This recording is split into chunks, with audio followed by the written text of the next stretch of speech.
Hoy toca Neo Geo. Y he preparado una pequeña presentación para hablar sobre Neo Geo, algunos ejemplos e incluso vamos a ver algunos ejemplos ejecutándose de qué se han hecho aquí, cómo funciona, etcétera. ¿Vale? Vamos a ello. Vamos a ello. Bueno, vamos a empezar hablando de lo que es Neo Geo. Neo Geo es pues una de las consolas que mucha gente conoce y poca gente ha jugado. ¿Vale? Ahora explicaré por qué. O sea, muchos lo conocemos, hemos jugado en emuladores, pero jugar lo que es en físico, yo nunca he visto una en físico. Nunca he visto una Neo Geo. Nunca. Ahora explicaré por qué. O sea, me refiero en vivo, sí, en fotos y cosas así. Bueno, vamos a hablar un poquito de todo esto, pues vamos a hacer una introducción, hablaremos después de lo que es la Neo Geo, su historia, los modelos que ha habido, juegos y hablaremos un poco de los accesorios que ha podido haber, el joystick, etcétera.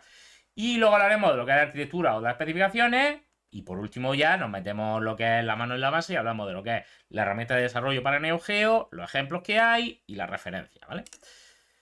¿Qué es Neo Geo? Neo Geo fue una consola y recreativa, casi que a la vez, en el que mucha gente ha jugado. Yo sobre todo, yo sí he visto arcades que tenían dentro juegos de Neo Geo, pero lo que es la cabina de Neo Geo original como esta, el MVS, no la he visto nunca. Yo no la he visto en físico, en situ. Muchos lo hemos visto en emuladores o en los salones recreativos y conocemos grandes títulos como los Metal Slug, los King of Fighters, ¿vale? O KOF, como es su abreviatura. Hablamos de Neo Geo y vamos a hablar de qué es esto de la Neo Geo. Historia, vamos a hablar un poquito de historia de lo que es Neo Geo. Está muy resumida, me he saltado algunas partes porque obviamente si no estaríamos hablando aquí toda la tarde. Y bueno, pues comentar cosas.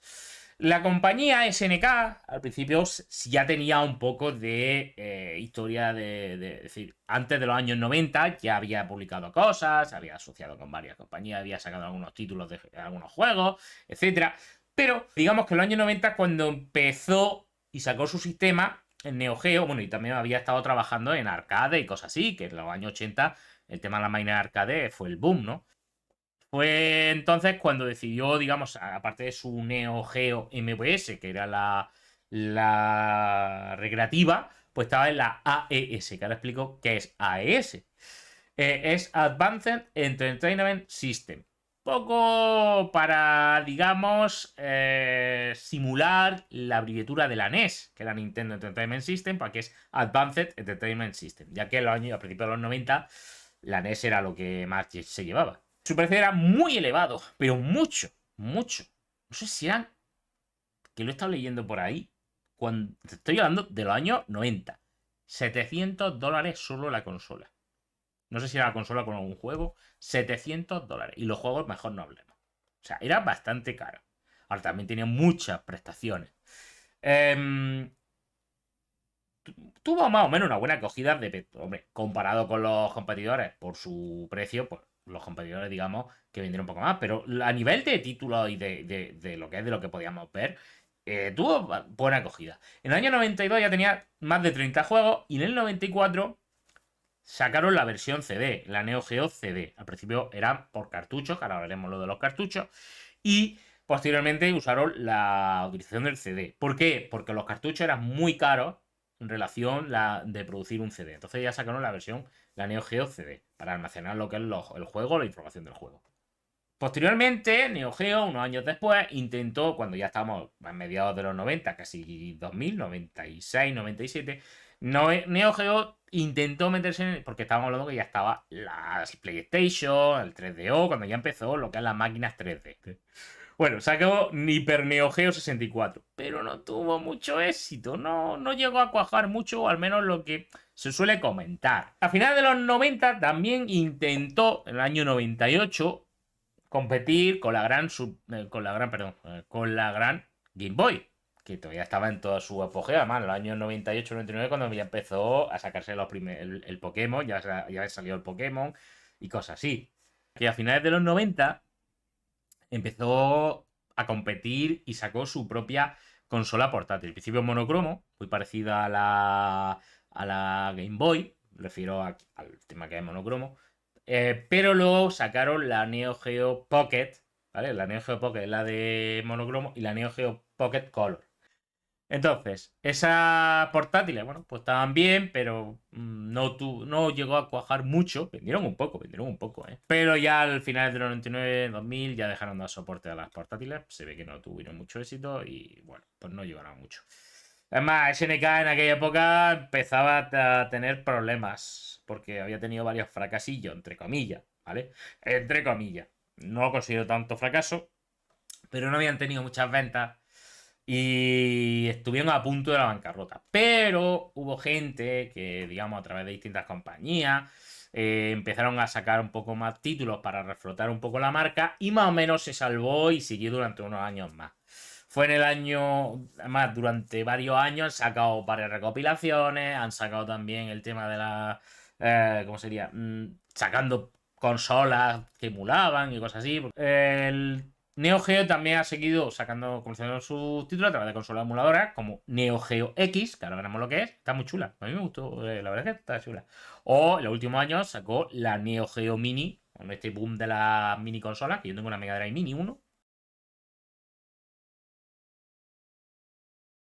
Bien, vamos a ver los modelos. Los modelos que tenemos. Tenemos primero la arcade. Bueno, de A90 había alguna que otra antes, pero bueno, lo que es la más famosa, así, fue aproximadamente por los años 90.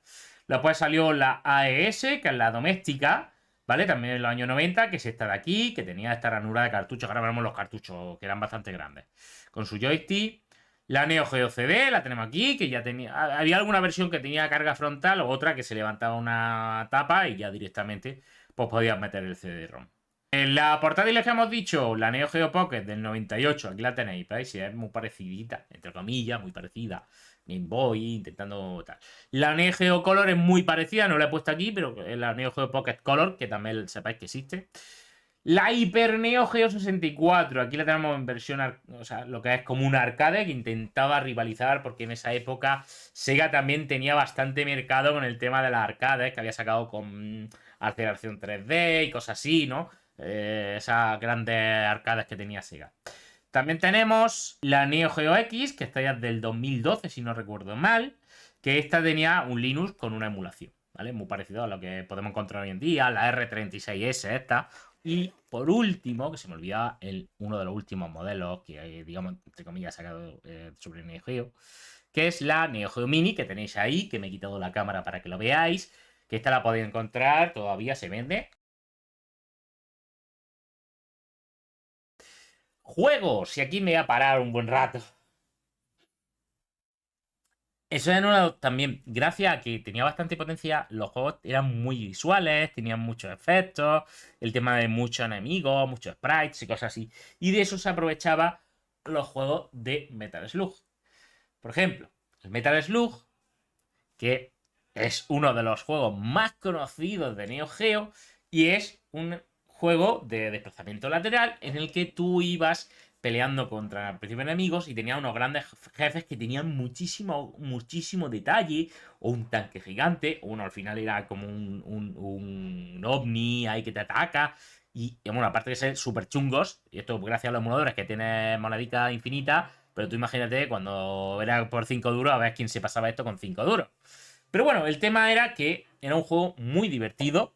Y sigue siendo. Creo que ha tenido 4 entregas. No sé, 4 o 5. Creo que eran 4 entregas en Neo Geo. Últimamente ha salido el Metal Slug Tactics, que no es exactamente igual que este, es más táctico y creo que se veía desde arriba, en plan por turno, no sé muy bien, ¿vale? Lo tengo que ver un poquito. Y bueno, pues que sepáis que fue un gran juego. Otro de los temas que también ha tenido mucho éxito esta consola son los juegos de peleas, en plan de Street Fighter o lo que sea, pero uno de los más conocidos también era el Samurai Showdown. Era muy bueno, el tema de los movimientos está bastante bien hecho porque las animaciones están muy logradas por el tema de que tienen más color en pantalla, tienen el tema de los sprites pueden ser más grandes o más pequeños, etcétera, ¿vale? Ahora veremos después las características técnicas para que veáis un poquito cómo va, ¿vale? El Magician Lord, que era también otro juego arcade, este es conocido por mucho porque solía venir con la consola. Cuando te comprabas la consola, este era uno de los juegos con los que venía. Y entonces también tenemos otro que este lo jugaba yo en un arcade, en un bar, hace ya muchos años, que iba con mi padre. El Street Hoop, que era un juego de baloncesto, en plan callejero, y que, pues, hacía mates y con los mates, digamos que explotaba y todo, tenía efectos y cosas, como ataques especiales y cosas así. Y era un juego de baloncesto, estaba bastante chulo.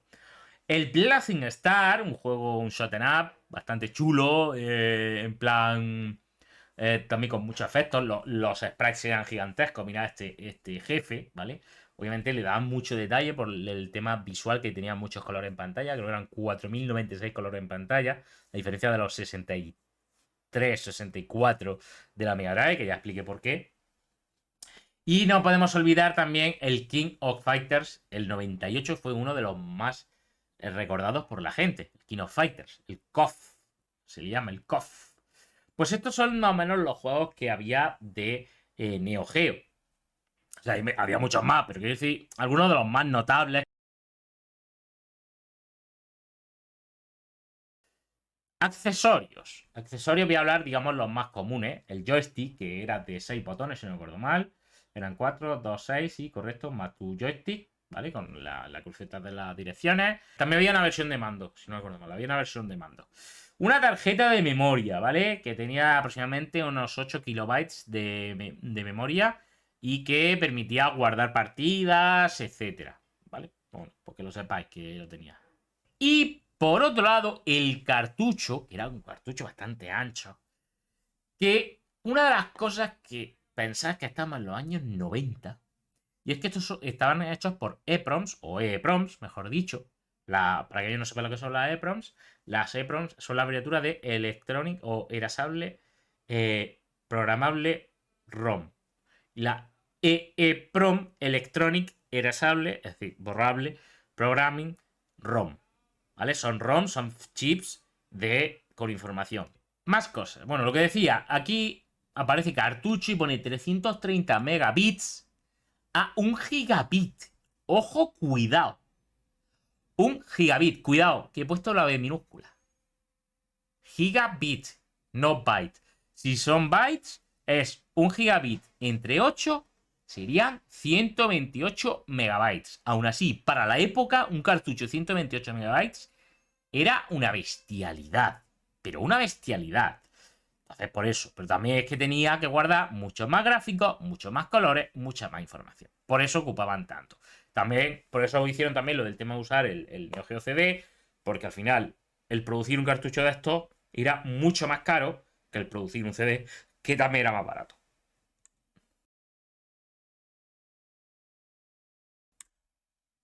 Pero vamos a ver, vamos a hablar un poco de las especificaciones técnicas de lo que es una Neo Geo AES, de la Advanced Entertainment System, es decir, la doméstica, no aunque sería muy parecida, pero cambian cositas.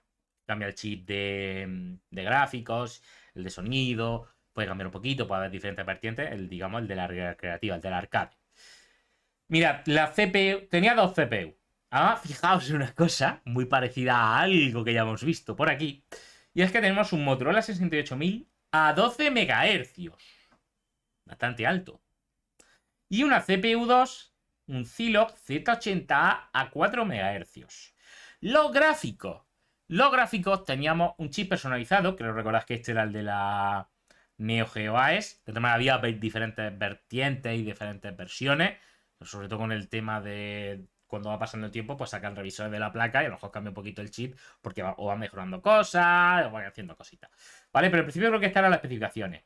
Tenía capacidad de 4096 colores en pantalla. O sea, cuadriplica casi el de la Mega Drive. Vale, aquí son 4096, mucho mayores. 380 sprites por pantalla. Ojo, que en la Mega Drive eran 80. Porque eran. Y decían que como máximo 20 por línea. Se me hacer truquitos que para inventar eso. Y teníamos unos tamaños de hasta 16 por 512 píxeles. En la Mega Drive creo que era el máximo 128. Se puede hacer combinaciones, obviamente. Y 3 planos de scroll simultáneos, por supuesto, se pueden hacer. O sea, y vamos a ver un ejemplo para verlo. Sonido. Tenemos un Yamaha, ¿vale? 610, con capacidad de 15 canales de sonido. La Mega Drive, cuando tú le ponías ya el Mega CD y creo que también 32X, ya llegaba a tener creo que 12. Y mucho era. Aquí ya solo de base ya eran 15. Además de que tenía un chip, el 3016, un Yamaha también, para convertir sonido digital a analógico. Bueno, lo que es un DAC. También servía sobre todo para dar el sonido. Almacenamiento. Pues tenemos cuando dice almacenamiento se refiere al almacenamiento RAM, la memoria. RAM 64 kilobits. O kilobytes. Creo que esto era kilobytes. Perdón, esto está mal. Son kilobytes. VRAM 68 kilobytes. Y el Z80 tenía una pequeña RAM de 2 kilobytes para ayudarse. ¿Vale? El joystick, pues eso, de 6 botones, más direcciones, el que tenían, que lo hemos estado viendo hace un momentito. Aquí lo podéis ver. Vamos a ver qué herramientas hay disponibles. Para Neo Geo, obviamente, si usamos el Motorola 68000, pues se podría trabajar dentro de su arquitectura usando ensamblador de ese Motorola 68000. Hay mucha gente que sigue haciéndolo y, por supuesto, se puede hacer, ¿vale? Os dejo aquí una paginita, que es neogeodev.org, que es una wiki donde viene un montón de información. Y hay un apartado donde viene un montón de herramientas de desarrollo. Ensambladores, desensamblador. Mira, aquí hay un NeoDev Kit, ¿vale? Que es un compilador GCC y librerías para usarlo. Lo podéis descargar aquí directamente. Desensamblador, o sea, disassembler, para pues, a partir del binario sacar, entre comillas, ¿vale? Pues a veces no coincide. Para poder sacar el código en ensamblador. Pues ahí lo tenéis. Para el Z80 también aquí bastante información. Además, tenemos aquí. Esto debería de sonar. A ver si lo encuentro. Aquí está. El Z80 SM, que es el que usábamos. Bueno, entre comillas. Ese es uno de los que hablamos cuando estuvimos hablando del Spectrum. Incluso al final usábamos el Pasmo. ¿Vale? Pasmo para el Spectrum.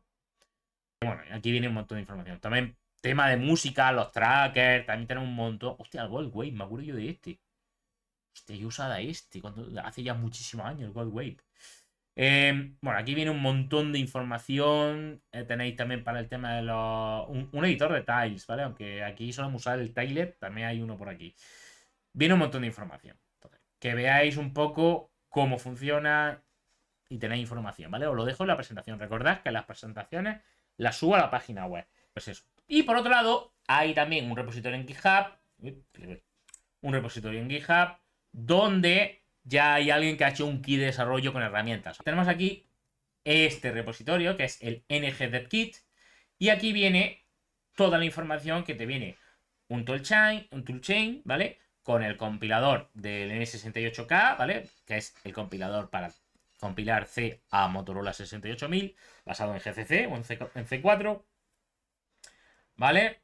Con newlib para la librería estándar de C. Todos los headers, los ficheros headers para el tema de utilizar lo que es el firmware y todo el hardware de Neo Geo para acceder al hardware, etcétera, ¿vale? Y también ayudas para transformar los sprites, la música, etcétera, ¿vale? También viene un GDB para hacer con lo que es depuración. Un compilador, una versión modificada del famoso GNGeo, que ahora veremos lo que es. Y bueno, aquí viene cómo instalarlo, ¿vale? Aquí podéis usar, que tienen unos repositorios para poder instalarlo. O por lo que sea, pues queréis usar otro.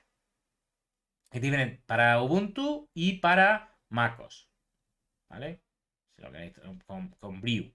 Bueno, y si que tenéis Fedora también. Para Windows lo mismo, pero tenéis que usar MSX2 o usar el Windows Subsystem Linux.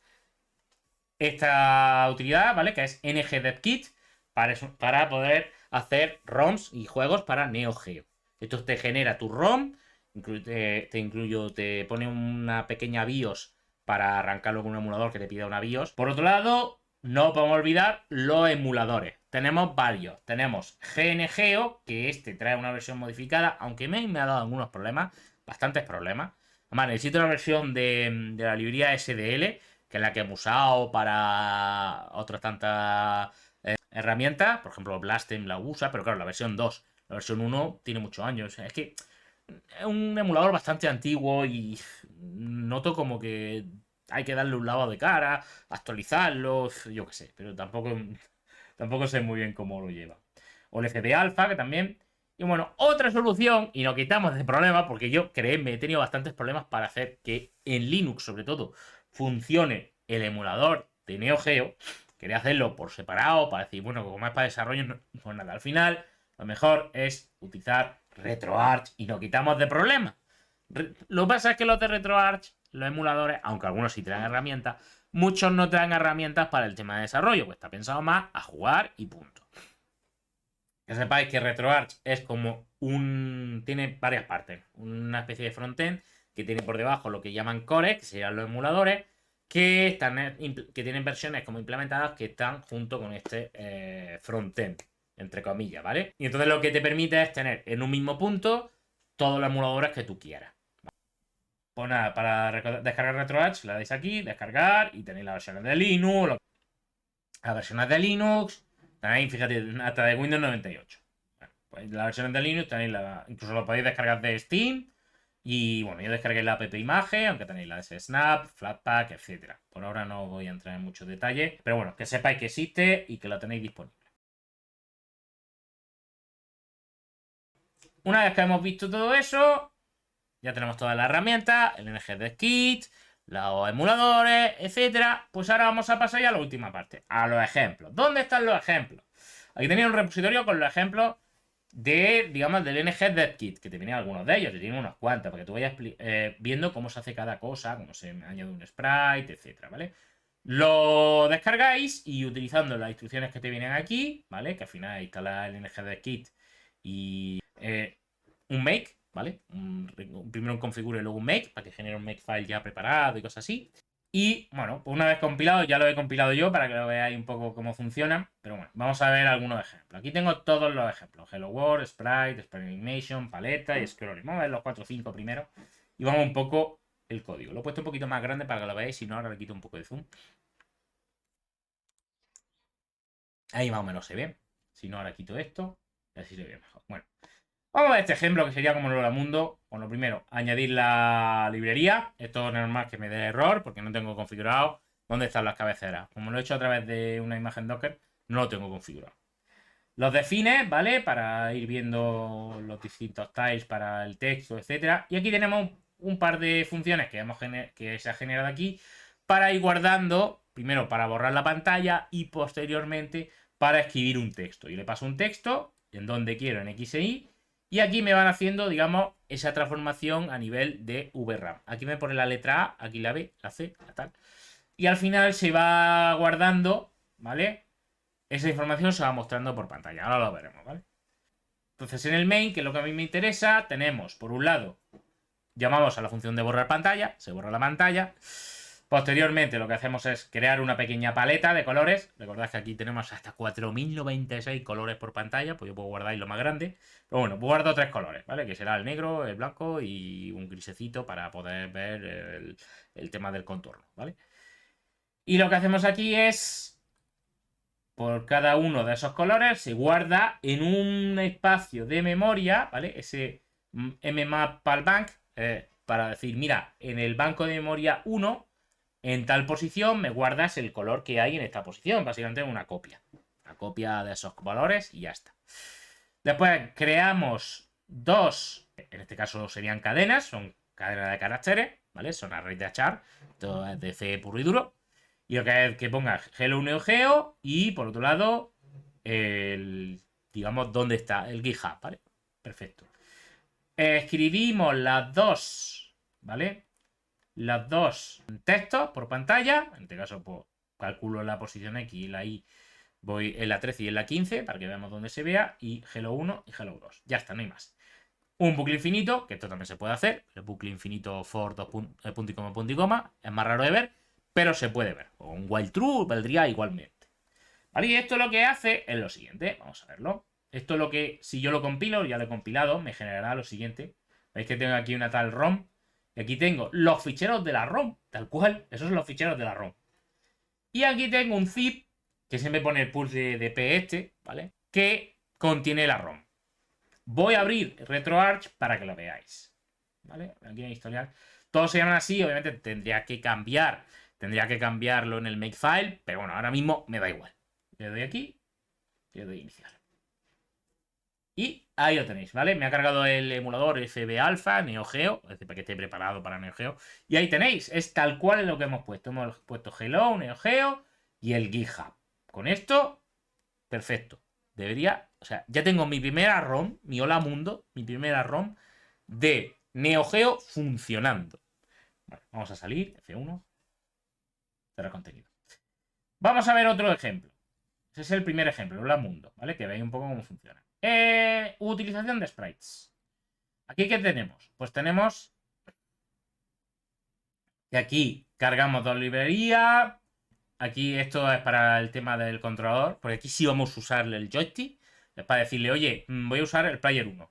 ¿Vale? Fijaos que pone aquí BIOS, porque es como va a llamar a la BIOS. Por eso se llama así. Algunas direcciones para controlar el sprite, digamos en qué posición está, etcétera, ¿vale? Por ahora no nos vamos a preocupar.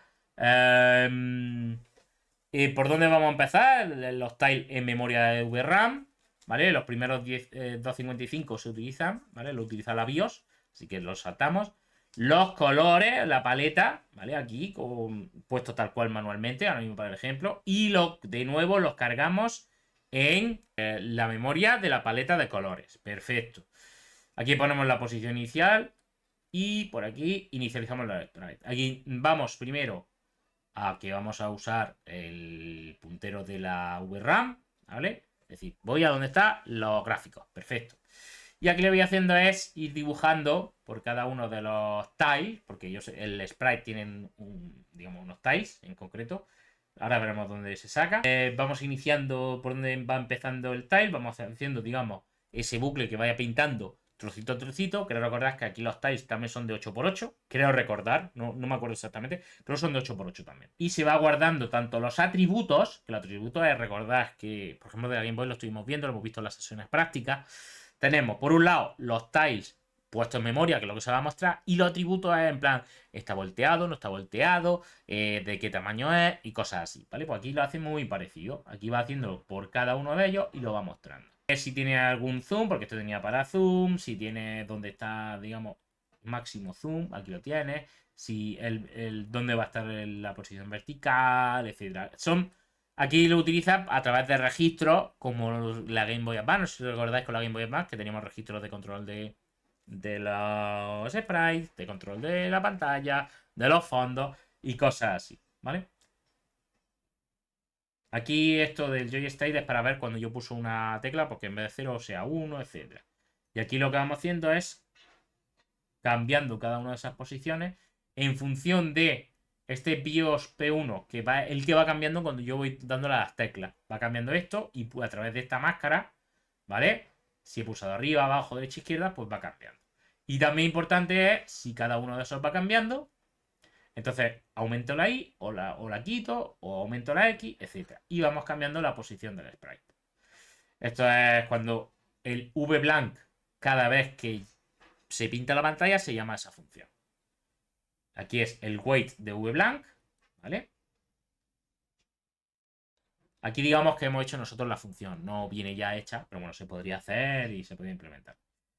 Y aquí en el main simplemente borramos pantalla, inicializamos la paleta, llamamos a ngText, que es la función de pintar texto. Aquí hacemos un sprint F para guardar aquí la cadena. Mostramos la cadena, etc. Bueno, aquí se va mostrando el frame que vamos usando. Comprobamos que se ha movido el sprite y mostramos, en este caso, dónde se está, o sea, qué botones he pulsado. Y por último, esperamos que se termine de pintar. Y eso sería el código. Volvemos a nuestro RetroArch. Y si yo vengo aquí y le doy a iniciar. Este es el ejemplo. Fijaos, tenemos esto de aquí es el sprite. Esto de aquí es el número de frames. Cuando cada 60 es que va a cambiar. Es que ha pasado un segundo. Si yo le voy a la derecha, fijaos, se cambia lo de JS1. También se va moviendo el sprite. Podemos hacia arriba, movido hacia abajo. Podemos mover en diagonal y cosas así. ¿Vale? Así podemos ver cómo mover un sprite por pantalla. ¿Vale? Que es ese ngDevKit. Muy bien, ya lo tenemos. Y ahora vamos a salir de aquí. A ver el siguiente ejemplo. El siguiente ejemplo es muy parecido, pero ya tiene una animación, ¿vale? Aquí tenemos incluso los gráficos. Fijaos, aquí el personaje. Fijaos una cosa. La animación es un GIF. No es una hoja de sprite que luego vas haciendo animación. No, es un GIF, ya está hecho. Vale, entonces aquí ¿qué tenemos? Bueno, aquí en realidad tenemos los sprites que lo va generando él y todo esto. Aquí lo que vamos haciendo es lo mismo, muy parecido, pero aquí lo que se va es transformando, se va viendo cuando se va moviendo, cuando no se va moviendo, cuando se actualiza el frame del sprite. Si te das cuenta, aquí tenemos un array de frames y va cambiando ese frame conforme si está andando para un lado, para el otro, si está cambiando de derecha a izquierda. Pues también lo importante es que también lo de mirror, los mirrors es para que esté volteado y en realidad solo hay una animación, pero se voltea para ir a la derecha o a la izquierda. Cosas así es lo que, digamos, se trabaja con esto. ¿Vale? Voy a mostraros lo que es el ejemplo funcionando para que lo veáis. Y el código va a estar, os voy a dejar el código del ejemplo, así que lo veréis. Fijaos que yo puedo mover a la derecha, el personaje anda. Si yo estoy parado, pues está ahí parado. Fijaos que hace ahí la animación, el personaje como parpadeando. Y si voy a la izquierda, es lo mismo, pero mirad que la propiedad mirror, ¿vale? Está a 1 cuando ve a la izquierda y está a 0 cuando ve a la derecha. Es decir, porque no lo voltea. Puedo mover hacia arriba y hacia abajo, pero no hay animación, porque el personaje solo puede andar derecha e izquierda. Pero bueno, que veáis que funcionan las animaciones, que se transforman, se muestran los sprites, etc. Y aquí cerramos. ¿Dónde está? Cerrar contenido. Voy a enseñaros el número 5, el 4 me lo voy a saltar sin meter la paleta de colores. El número 5 tiene una cosita que es el parallax, el efecto parallax. Aquí lo que vamos a hacer es que va a haber un efecto de que el personaje va, o sea, se va viendo que hay varios fondos y dependiendo, y como son 3 fondos, entre comillas, 3 fondos con scroll, pues se va haciendo, ¿vale? No voy a entrar en el detalle, voy a que veáis el ejemplo primero. 1, 2, 3, 4, 5. Este es el ejemplo, fijaos. Tenemos un fondo, este primero que va mucho más rápido, este va un poco más lento. Y este del fondo, que sería el tercer plano, va más lento para dar esa sensación de profundidad. Eso es lo que se le llama el efecto parallax o el desplazamiento scrolling. Lo hemos visto en otros sistemas. Por ejemplo, en Mega Drive, lo estuvimos viendo. En Railip también hicimos un ejemplo. Creo que, bueno, obviamente en Game Boy Advance, en el último ejemplo lo estuvimos viendo. Hicimos también desplazamiento y cosas así. Pues aquí es más o menos igual. Aquí lo que se trata es tener 3 gráficos, 3 fondos, en los que luego se va mostrando lo que es, dependiendo de la velocidad de cada uno, da ese efecto de profundidad y de que lo que está más lejos se mueve más lento. Entonces, eso es lo que se llama el efecto parallax. Y bueno, más o menos eso es lo que quería mostrar hoy. Voy a dejaros todos los ejemplos disponibles en lo que es en la presentación. Voy a subir la presentación ahora, en cuanto termine, subo la presentación. Y nada más. Deciros que muchas gracias por vuestro follow, las suscripciones y todo. Y nos vemos en la próxima sesión. Así que hasta la próxima.